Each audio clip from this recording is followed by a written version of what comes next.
Welcome back to Bioengineering 399, Bioengineering in Everyday Life.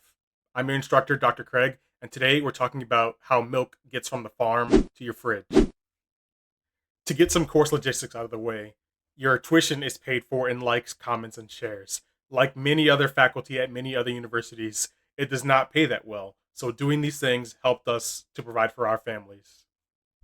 But getting in today's lesson, you'd be surprised how much engineering goes into getting milk from the farm to your table. Everything from milking the cows to separating the milk to make cheese, cream, and butter to making sure you have a consistent product and things like pasteurization and homogenization. All of these are really complex engineering steps that requires a lot of science and intimate knowledge of biology to make it all work effectively. First, let's talk about pasteurization.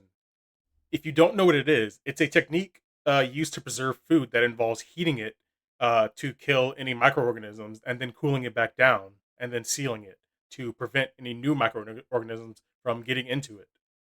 This technique is over 100 years old and it was initially developed by a person called Louis Pasteur. And since then, it's been used to extend the shelf life of many different foods, including milk.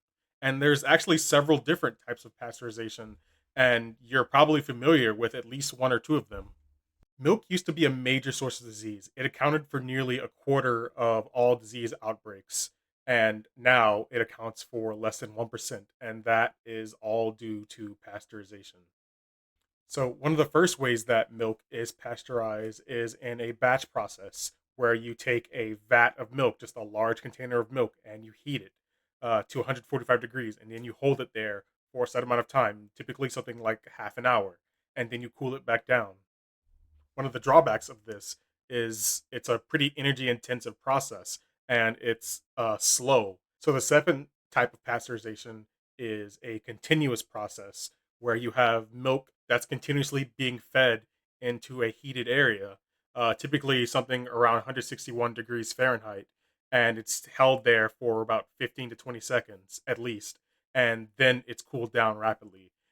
This allows you to uh, pasteurize milk a lot more efficiently, and it also allows you to do things like use the milk that's already been heated to preheat the incoming milk and also cool down the milk that's already been pasteurized. And within the continuous flow pasteurization process, there's kind of several different subcategories. There's your high temperature short time pasteurization, and then there's your ultra high temperature pasteurization. The most common method of pasteurization in the US is high temperature short time pasteurization, where you heat milk to 161 degrees Fahrenheit, hold it there for 15 seconds, and then cool it down. And this is to get rid of things like E. coli, Salmonella, Listeria, and several other pathogens.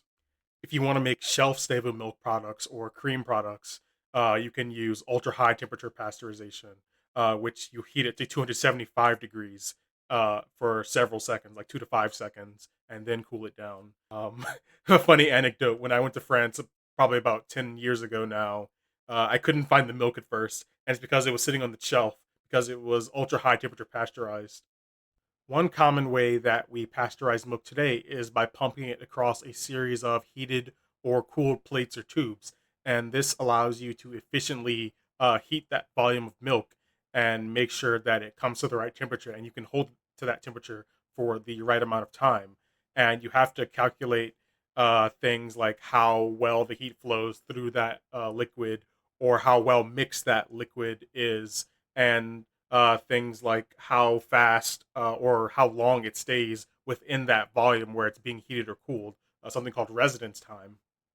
By designing systems that can ensure these properties, you can make the milk or other product safe for consumption and long term storage and transport and other things.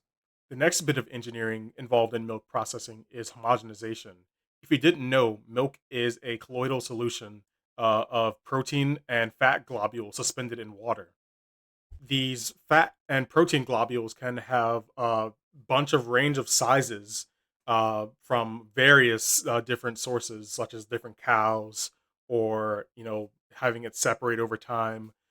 These things will make those fat and protein globules different sizes. So to make a more uniform product, what you can do is homogenize it. You make it more uniform, and you do this by putting a lot of shear on the liquid. So you can pass the liquid through a very tiny opening like a valve, and that will shrink and more evenly distribute the size of those fat and protein globules. And to predict what's going to happen when you do that, you have to model things like shear stresses or turbulence, how chaotic the actual mixing is going to be.